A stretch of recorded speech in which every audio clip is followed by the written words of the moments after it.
Dear everyone, this is your physics faculty member SK Singh. Welcome back to my channel Universal Physics Center. दोस्तों, पिछले class में हम लोग जो first electrostatics या जो फर्स्ट वीडियो था उसमें हम लोग बेसिक बातें उसमें बताई गई थी। उसमें हम इलेक्ट्रोमैग्नेटिज्म एंड इलेक्ट्रोस्टैटिक्स के बारे में डिटेल्स से डिस्कशन किए थे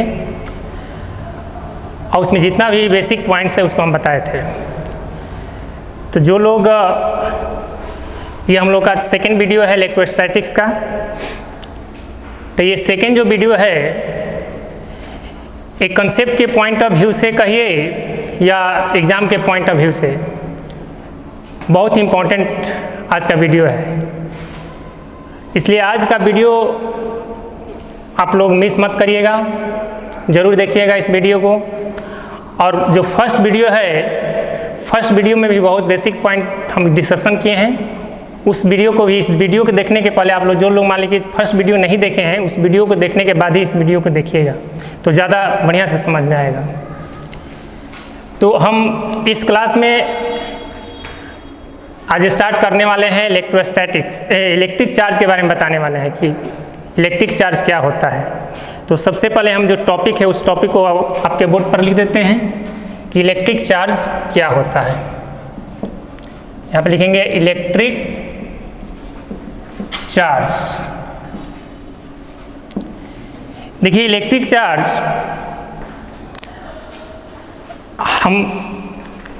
आप लोग सब लोग इलेक्ट्रिक चार्ज का तो नाम जरूर सुने होंगे कि चार्ज क्या चीज़ होता है।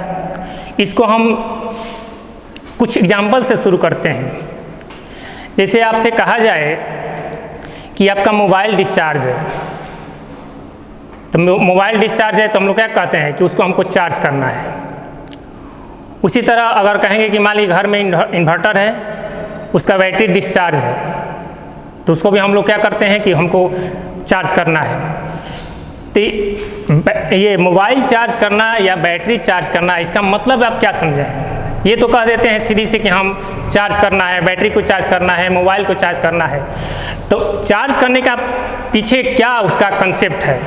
आखिर क्या उसके अंदर में कोई फिजिकल चेंजिंग हो जाता है जिससे हम कहते हैं कि ये चार्ज हो गया? तो इस सारी बातों को हम लोग आज के क्लास में समझेंगे। देखिए इलेक्ट्रिक चार्ज के बारे में बताने के पहले कुछ हम इसके हिस्टोरिकल बैकग्राउंड के बारे में डिस्कशन कर लेते हैं कि इसका हिस्टोरिकल बैकग्राउंड क्या है। यानी जो इलेक्ट्रिक चार्ज वर्ड आया वो कहाँ से आया, कहाँ से उसका ओरिजिन कहाँ से है, वो कैसे ओरिजिनेट हुआ।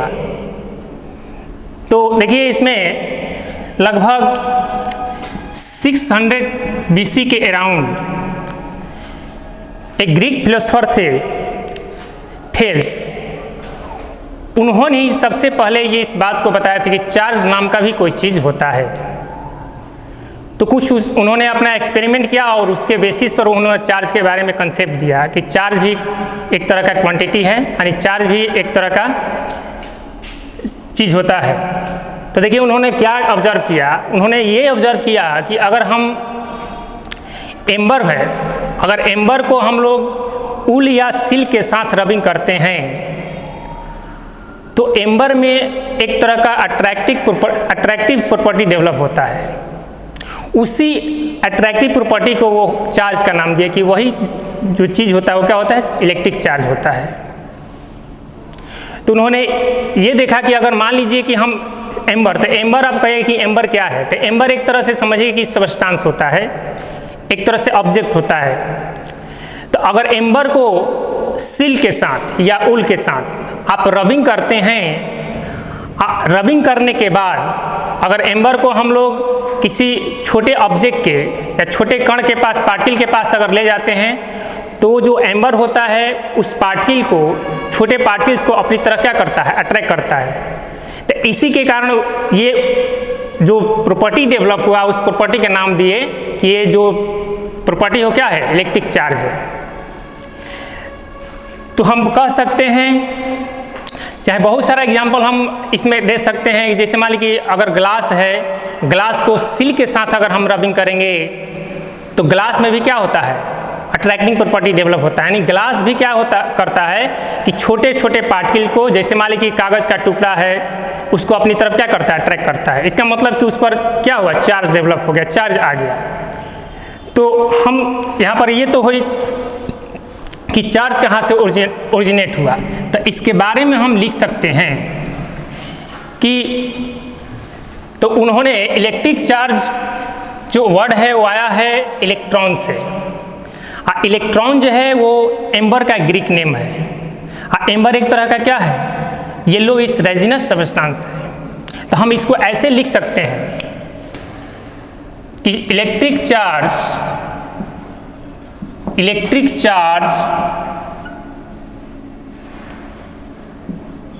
Come from electron. जितना भी इलेक्ट्रिक चार्ज है, इलेक्ट्रिक फील्ड है, इलेक्ट्रिक पोटेंशियल है, सब यहीं से ओरिजिनेट हुआ है, इलेक्ट्रॉन से ही। तो इसको हम लोग बोलेंगे इलेक्ट्रॉन, यहाँ पर के यूज होता है, इलेक्ट्रॉन। इलेक्ट्रॉन के बारे में कहेंगे कि इलेक्ट्रॉन इज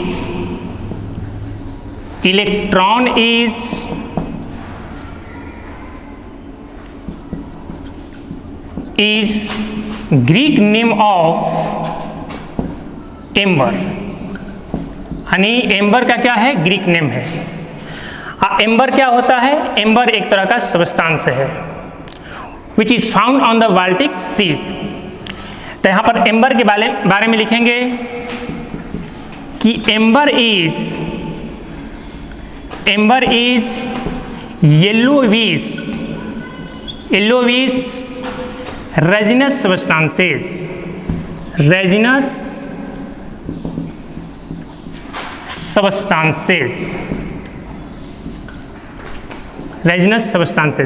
के यहाँ पर मीनिंग होता है चिपचिपा होता है। यानी जो इसका जो ये येलो, इसका मतलब उसके कलर के बारे में बता रहा है कि एम्बर का जो कलर है येलोइश होता है, और एक तरह का क्या है, रेजिनस सब्सटेंस है। एम्बर क्या है, इलेक्ट्रॉन का ग्रीक नेम है। तो इलेक्ट्रॉन को यहाँ पर बोल दिया गया, जो इलेक्ट्रॉन वर्ड है इसी को बोल दिया गया क्या, इलेक्ट्रिक चार्ज। यानी इलेक्ट्रिक का मतलब इलेक्ट्रॉन से आया हुआ है, यानी इलेक्ट्रिक चार्ज। अब तो ये मान लीजिए हुई हिस्टोरिकल बैकग्राउंड की बात। अब आपसे हम कहेंगे कि मान लीजिए कि हमको इलेक्ट्रिक चार्ज को डिफाइन करना है। अगर इसके डिफिनीशन को लिखना है, इसके बारे में कुछ लिखना है, तो आप क्या लिख सकते हैं, यानी इलेक्ट्रिक चार्ज को आप कैसे डिफाइन कर सकते हैं। तो हम देखिए इसको डिफाइन करते हैं बहुत ही सिंपल लैंग्वेज में।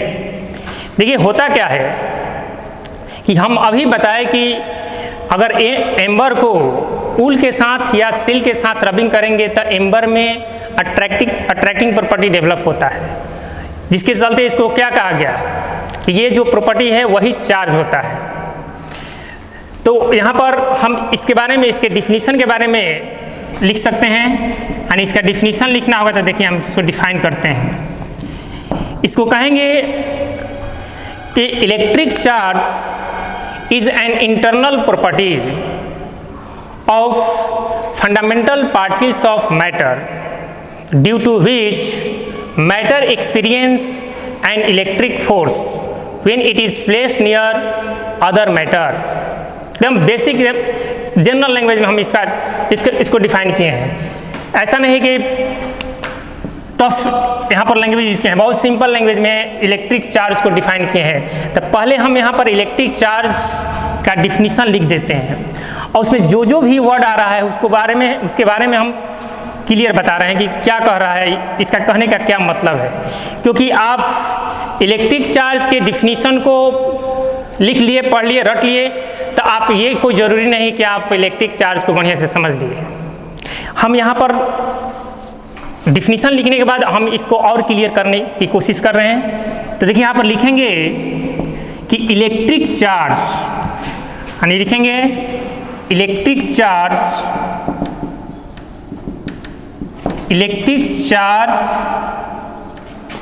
इज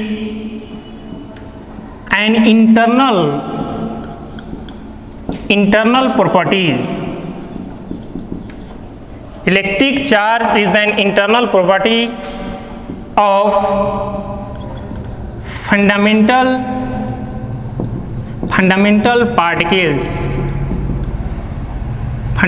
पार्टिकल्स ऑफ मैटर, या ऑब्जेक्ट भी यहाँ पर यूज कर सकते हैं। फंडामेंटल particles of matter due to which matter experience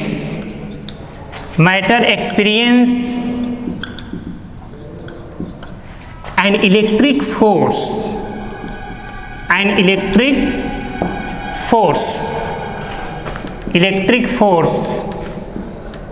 when it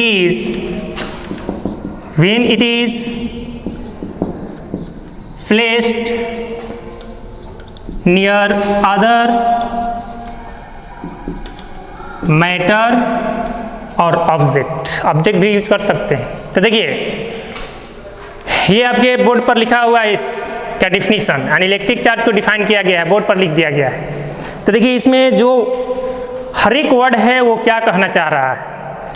तो देखिए यहाँ पर कह रहे हैं कि electric charge is an internal property. तो इंटरनल का मतलब क्या होता है? इंटरनल का मतलब होता है आंतरिक, अंदर का, या अंतर्निहित होता है। इसको हम एक वर्ड ये भी यूज करेंगे कि इंटरनल के जगह पे हम लोग इंट्रिंसिक भी यूज कर सकते हैं। यानी हम कह सकते हैं कि electric charge is an internal properties या इंट्रिंसिक प्रॉपर्टी, दोनों का मीनिंग सेम होता है। Of fundamental particles of matter, ठीक है, यानी मैटर का fundamental particles due to which matter experience and electric force when it is placed near other matter. इसका मतलब ये हुआ कि सबसे पहले हम ये जानने की कोशिश करेंगे कि मैटर का जो फंडामेंटल पार्टिकल्स होता है क्या होता है। तो सबसे पहले यहाँ पर आपको ये समझना होगा कि जो मैटर है वो मैटर किस चीज़ से बना होता है। जैसे मान लीजिए हम इसको भी मैटर कह सकते हैं, कोई भी सब्सटेंस है उसको मैटर कहेंगे। तो ये किस चीज़ से बना है? तो हम अगर मोलिकुलर लेवल पर बात करेंगे तो हम कहेंगे कि जो ऑब्जेक्ट है, सब्सटेंस है, मैटर है, वो मोलिकुल से मिलकर बना होता है। अब है कि जो मोलिकुल से वो किससे मिलकर बना होता है? तो मोलिकुल से होता है एटम से मिलकर बना होता है। एटम कहेंगे कि एटम किससे मिलकर बना है? तो क्या एटम जो मिलकर बना होता है वो किससे मिलकर बना होता है? Electron, proton, neutron. जिसमें इलेक्ट्रॉन, प्रोटॉन, न्यूट्रॉन को ही हम लोग क्या बोलते हैं? फंडामेंटल पार्टिकल्स बोलते हैं। तब उसी फंडामेंटल पार्टिकल कह रहा है कि जो इलेक्ट्रिक चार्ज है फंडामेंटल पार्टिकल का इंटरनल प्रॉपर्टी है। अब फंडामेंटल पार्टिकल्स के पास क्या क्या इंटरनल प्रॉपर्टी है भाई? तो देखिए यहाँ पर जैसे हम कहेंगे कि मान लीजिए ये एटम है, ये एटम होता है। तो एटम में क्या होता है? न्यूक्लियस होता है, बहुत सारे ऑर्बिट होते हैं, इन्फिनाइट ऑर्बिट होते हैं। तो न्यूक्लियस में क्या होता है? प्रोटॉन होता है, न्यूट्रॉन होता है। इसके ऑर्बिट में जो होता है इलेक्ट्रॉन अलग अलग ऑर्बिट में क्या करते हैं? रिवॉल्व करते रहते हैं। तो इलेक्ट्रॉन, प्रोटॉन, न्यूट्रॉन क्या है? फंडामेंटल पार्टिकल है। तो इस फंडामेंटल पार्टिकल्स का इंटरनल प्रॉपर्टीज की अगर बात की जाए तो इसका इंटरनल प्रॉपर्टीज देखिए क्या होता है। हमको पता है कि जैसे मान लीजिए हम इलेक्ट्रॉन लेते हैं, तो इलेक्ट्रॉन लेते हैं तो इलेक्ट्रॉन का मास कितना होता है? 9.1 × 10⁻31 किलोग्राम होता है। अगर हम केजी में बात करें, यानी एक इलेक्ट्रॉन का जो मास होता है वो इतना होता है। अगर उसी तरह कहें कि एक प्रोटॉन की बात करें, यानी ये हो गया मास ऑफ इलेक्ट्रॉन। अगर मास ऑफ प्रोटॉन या मास ऑफ न्यूट्रॉन लगभग हम लोग क्या लेते हैं? सेम लेते हैं, होता है 1.67 × 10⁻27 किलोग्राम होता है। तो ये तो आपको पता है कि इलेक्ट्रॉन, प्रोटॉन, न्यूट्रॉन के पास मास होता है। अब यहाँ पर है कि इंटरनल प्रॉपर्टी। तो यहाँ पर देखिए इंटरनल प्रॉपर्टी का यहाँ पर मतलब ये हुआ कि जैसे मान लीजिए कि इलेक्ट्रॉन लेते हैं, तो इलेक्ट्रॉन के पास मास के साथ साथ क्या है? चार्ज भी होता है। उसी तरह अगर हम यहाँ पर प्रोटॉन की बात करेंगे तो प्रोटॉन के पास मास के साथ साथ चार्ज भी होता है। तो हम लोग ये जानते हैं, शुरू से ही हम लोग पढ़ते आ रहे हैं 10th से ही, कि इलेक्ट्रॉन पर जो चार्ज होता है उसको हम निगेटिव मानते हैं। अब प्रोटॉन पर जो चार्ज होता है उसको पॉजिटिव मानते हैं। लेकिन यहीं पर ये जो फंडामेंटल पार्टिकल न्यूट्रॉन है वो उस पर चार्ज नहीं होता है, उस पर केवल मास होता है। तो यहाँ पर यानी ये क्या है, न्यूट्रल है, इस पर चार्ज नहीं है। तो यहाँ पर हम कहें कि मास के साथ साथ इस पर चार्ज है, प्रोटॉन पर मास के साथ साथ क्या है, चार्ज है। तो ये जो चार्ज है उसी चार्ज को यहाँ पर क्या कहा गया कि इसका इंटरनल प्रॉपर्टी है, यानी फंडामेंटल पार्टिकल का इंटरनल प्रॉपर्टी यहाँ पर क्या कि इलेक्ट्रॉन प्रोटॉन पर चार्ज। तो अगर हम इसके एग्जाम्पल में लिखना चाहेंगे कि इसका एग्जाम्पल क्या ले सकते हैं, तो एग्जाम्पल लिख लीजिएगा कि इलेक्ट्रॉन और प्रोटॉन, इलेक्ट्रॉन प्रोटॉन इसका फंडामेंटल पार्टिकल्स हो गया। तो अब यहाँ पर आगे बढ़िए, अगर कह रहा है कि हम यहाँ पर ये कह रहा है कि electric charge is an internal property of fundamental particles of matter. तो ये तो समझ गए कि फंडामेंटल पार्टिकल्स का प्रॉपर्टी क्या है। तो फंडामेंटल पार्टिकल का जो प्रॉपर्टी है उसी को क्या बोला गया, चार्ज बोला गया। अब कह रहा है कि due to which matter experience and electric force, कह रहा है कि अगर किसी बॉडी पर चार्ज आता है, इसका मतलब ये हुआ कि वो उस बॉडी को अगर हम दूसरे बॉडी के नज़दीक में ले जाएंगे तो क्या करेगा, उसको अट्रैक्ट करेगा या उस पर फोर्स एक्सर्ट करेगा, इलेक्ट्रिक फोर्स एक्सर्ट करेगा। अब उसमें रिपल्सन भी हो सकता है और अट्रैक्शन भी हो सकता है। तो कब रिपल्सन होगा कब अट्रैक्शन होगा उसको हम लोग कूलम्ब्स लॉ में डिस्कशन करेंगे। लेकिन आप लोग जानते हैं कि अगर सेम नेचर का चार्ज है, इतना तो बेसिक पता होगा कि सेम नेचर का चार्ज है तो दोनों एक दूसरे को रिपेल करेंगे, अगर मान लीजिए अपोजिट नेचर के चार्ज है तो दोनों एक दूसरे को अट्रैक्ट करेंगे। तो ये तो क्लियर हो गया कि इलेक्ट्रिक चार्ज क्या है। तो सिंपल क्या है कि इलेक्ट्रिक चार्ज क्या होता है, इलेक्ट्रिक चार्ज मैटर का इंटरनल प्रॉपर्टी होता है जिसके कारण मैटर किसी बॉडी को अपनी तरफ अट्रैक्ट करता है या रिपेल करता है। अब देखिए, अब इसमें कुछ बेसिक पॉइंट्स हैं। अगर आपसे हम कहेंगे कि इलेक्ट्रिक चार्ज स्केलर क्वांटिटी है कि वेक्टर क्वांटिटी है, इसका SI यूनिट क्या होता है और इसको किससे रिप्रेजेंट करते हैं, ये सारी बात हम लिखवा देते हैं। ये क्लास बहुत ही कॉन्सेप्चुअल है, ठीक ना, इसलिए इस क्लास को मिस नहीं करना है।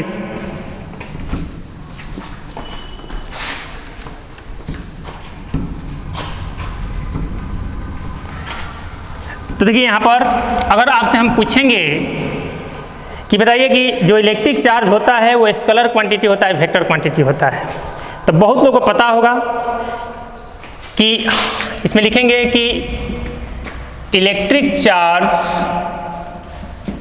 Is a scalar quantity. ये क्या है, स्केलर क्वांटिटी है। स्केलर क्वांटिटी होता है, क्यों स्केलर क्वांटिटी होता है समझ लीजिए। चाहे एक पॉइंट लिखवा देते हैं, उसके बाद यहाँ पर अब कहें कि इसका SI यूनिट क्या होता है। तो द SI यूनिट ऑफ, यहाँ पर लिखेंगे it is represented by, it is represented by Q। इसको किससे रिप्रेजेंट करते हैं, Q से। इसका SI यूनिट क्या होता है, SI unit of electric charge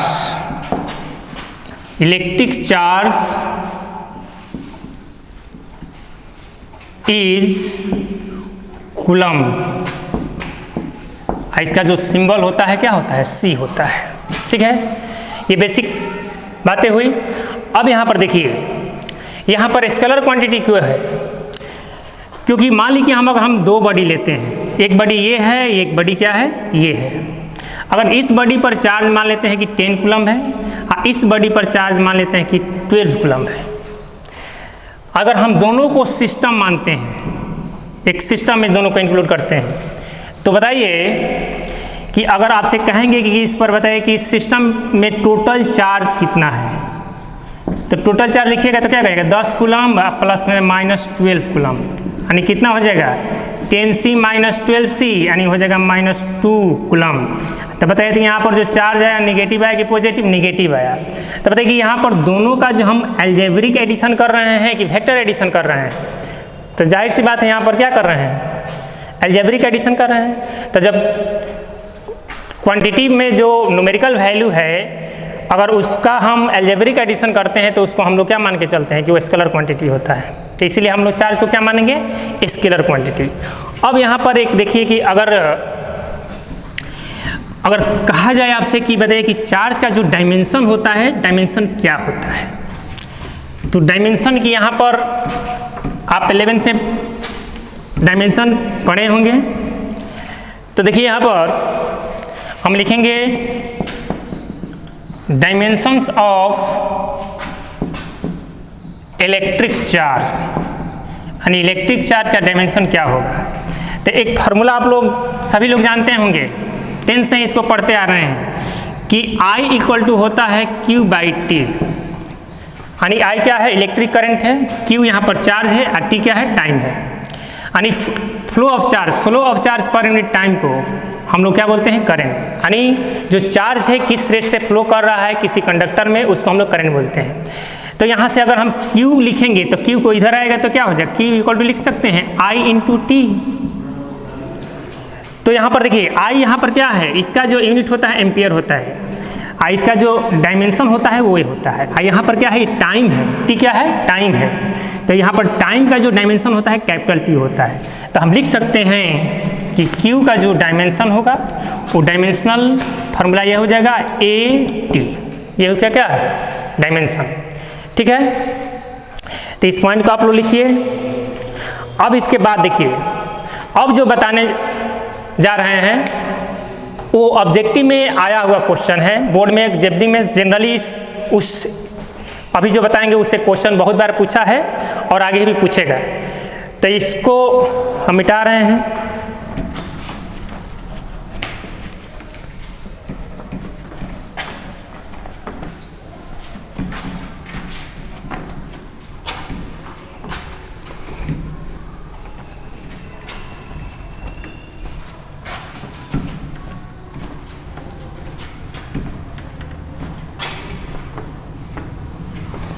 देखिए अगर कोई अभी बताए कि जो इलेक्ट्रिक चार्ज का SI यूनिट होता है वो कूलम होता है, तो ये तो मान लीजिए जैसे मान लीजिए न्यूमेरिकल बनाइएगा, उसमें अगर SI यूनिट दिया हुआ है तो अपना सिंपल फार्मूला रख के क्वेश्चन बन जाएगा। लेकिन मान लीजिए कि क्वेश्चन में अगर जो इन्फॉर्मेशन दिया है, चार्ज का वैल्यू दिया है, CGS में दिया है, तो CGS में इसके वैल्यू को हम लोग, अगर CGS में वैल्यू दिया हुआ है तो उसको अगर SI में चेंज करना है तो हम लोग कैसे चेंज करेंगे।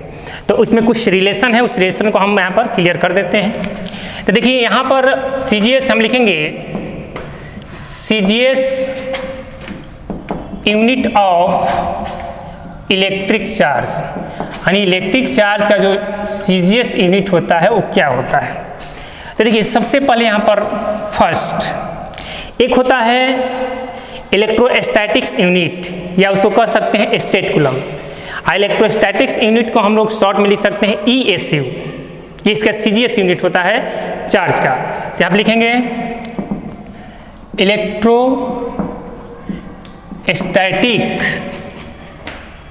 इलेक्ट्रोस्टैटिक यूनिट, या शॉर्ट में इसको क्या लिखेंगे, इलेक्ट्रोस्टैटिक ESU, यानी शॉर्ट में लिख सकते हैं ESU, या इसको लिखेंगे स्टेट कूलम। क्या लिखेंगे, स्टेट कूलम। तो कूलम के साथ इसका रिलेशन देखते हैं कि कूलम के साथ मानी 1 कूलम जो चार्ज होता है वो कितने ESU के इक्वल होता है। तो देखिए एक चीज़ क्लियर कर लीजिए यहाँ पर कि एक इलेक्ट्रॉन या एक प्रोटॉन पर जो चार्ज का वैल्यू होता है उसको हम लोग मिनिमम मान के चलते हैं। और वो जो वैल्यू होता है, मान लीजिए हम अगर इलेक्ट्रॉन की बात करेंगे तो इलेक्ट्रॉन पर निगेटिव होगा, प्रोटॉन पर पॉजिटिव होगा। लेकिन दोनों का जो मैग्नीट्यूड होगा, दोनों इलेक्ट्रॉन प्रोटॉन पर जो चार्ज का मैग्नीट्यूड होगा सेम होगा, भले नेचर क्या होगा, यानी जो साइन होगा अलग अलग होगा लेकिन मैग्नीट्यूड सेम होगा। तो यहाँ पर लिखेंगे कि यहाँ पर लिख सकते हैं कि चार्ज ऑन एन इलेक्ट्रॉन, एक इलेक्ट्रॉन पर चार्ज का वैल्यू।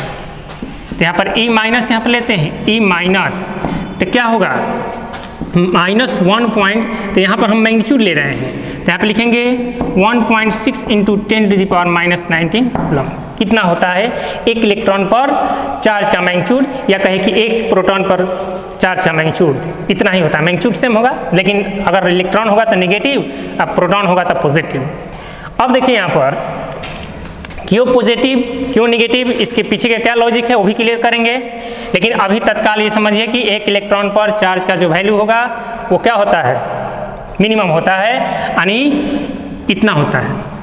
अब यहाँ पर लिख सकते हैं हम लोग कि यहाँ पर लिखेंगे कि 1.6 इंटू 10⁻⁻19 कूलम जो होता है वो होता है 4.8 इंटू 10⁻⁻10 ESU और स्टेट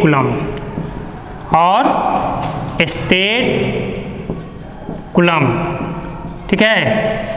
अब देखो यहाँ पर, अब मान लीजिए कि हमको यहाँ पर 1 कूलम का वैल्यू निकालना है, तो 1 कूलम का वैल्यू अगर निकालेंगे तो बताइए, तो अगर मान लीजिए कि इस पूरे टर्म में हम 1 से मल्टीप्लाई करेंगे तो क्या कोई इफेक्ट पड़ेगा? कोई इफेक्ट नहीं होगा। अब 1 को इधर रखे बाकी सबको इधर भेज देते हैं, तो हम यहाँ पर लिखेंगे कि जो 1 कूलम होगा वो हो जाएगा 4.8 इंटू 10⁻⁻10 बाई 1.6 इंटू 10⁻⁻19। इसको लिख सकते हैं स्टेट कूलम और ESU, ठीक है। अब यहाँ पर बताइए कि ये कितने बार में कट जाएगा, तो 16 या 48, यानी 3 बार में कट गया। नीचे में माइनस में है, 10⁻⁻19 है, ऊपर जाएगा तो प्लस में होगा। तो हम यहाँ पर लिख सकते हैं कि 1 कूलम जो होगा किसके इक्वल होगा, 3 इंटू 10⁻⁻10 इंटू 10⁻+19। तो बताइए बेस सेम है तो पावर क्या हो जाएगा, ऐड होगा। तो यहाँ पर 1 कूलम का वैल्यू कितना हो जाएगा, 3 इंटू 10⁻, यहाँ पर -10 और +19 करिएगा तो क्या आएगा 9। तो क्या होगा ये, यहाँ पर लिखेंगे स्टेट कूलम और ESU, यानी 1 कूलम का जो वैल्यू है किसके इक्वल आ गया, इतना आ गया। अब मान लीजिए हमको 1 ESU का वैल्यू निकालना है तो इसको इधर भेज दीजिए, 1 ESU का वैल्यू आ जाएगा कूलम में, और 1 कूलम का वैल्यू निकालना है तो इतना हो गया। तो ये है CGS यूनिट। एक यूनिट और भी होता है, उसको हम बोलते हैं इलेक्ट्रोमैग्नेटिक यूनिट कहिए, या उसको हम लोग बोलेंगे एब्सोल्यूट कूलम या AB कूलम। तो उसका इलेक्ट्रोमैग्नेटिक यूनिट का कूलम के साथ क्या रिलेशन है, तो जब कूलम के साथ रिलेशन होगा तो इसके साथ भी हम लोग रिलेशन उसका निकाल सकते हैं। तो देख लेते हैं वो क्या होता है। तो देखिए यहाँ पर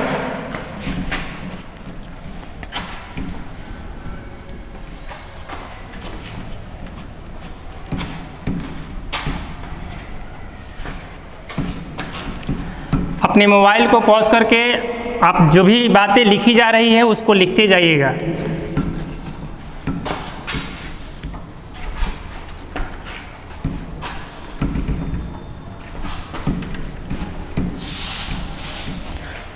अब देखिए यहाँ पर सेकेंड जो है इलेक्ट्रोमैग्नेटिक यूनिट, यहाँ पर लिखेंगे इलेक्ट्रोमैग्नेटिक यूनिट, या इसको शॉर्ट में अगर लिखना है तो लिखेंगे EMU, इलेक्ट्रोमैग्नेटिक यूनिट, और इसको यानी इलेक्ट्रोमैग्नेटिक यूनिट EMU हो गया।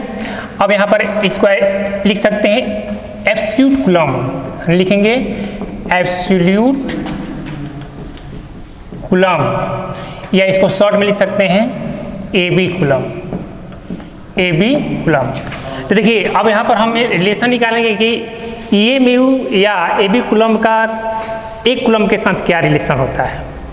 तो देखिए यहाँ पर हम लिखेंगे सिंस 1 AB कूलम कहिए तो ये इक्वल होगा 1 EMU, और ये इक्वल होता है 10 कूलम के इक्वल होता है। क्या होता है, यानी 1 AB coulomb equal to 1 EMU, और ये होता है 10 कूलम के इक्वल। अब इसको हम लोग मान ली कि इसको ESU में रिप्रेजेंट करना है तो कैसे रिप्रेजेंट कर सकते हैं, तो यहाँ पर लिख सकते हैं हम लोग 1 AB coulomb, 1 AB coulomb equal to हो जाएगा 1 EMU, और 10 कूलम को देखिए यहाँ पर हम लिखेंगे 10 इंटू 1 कूलम, ऐसे लिख सकते हैं क्या इसको। तो तो 10 इंटू 1 कूलम, 1 कूलम के जगह पे हम यहाँ पर लिख सकते हैं 3 इंटू 10⁹ ESU या स्टेट कूलम। तो हम यहाँ पर ये भी लिख सकते हैं 1 AB कूलम इक्वल टू हो जाएगा 1 EMU इक्वल टू हो जाएगा 10 इंटू 1 कूलम के जगह पे हम लिख सकते हैं 3 इंटू 10⁹ स्टेट कूलम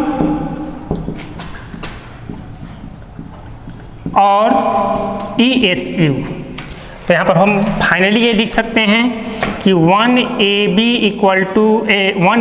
कूलम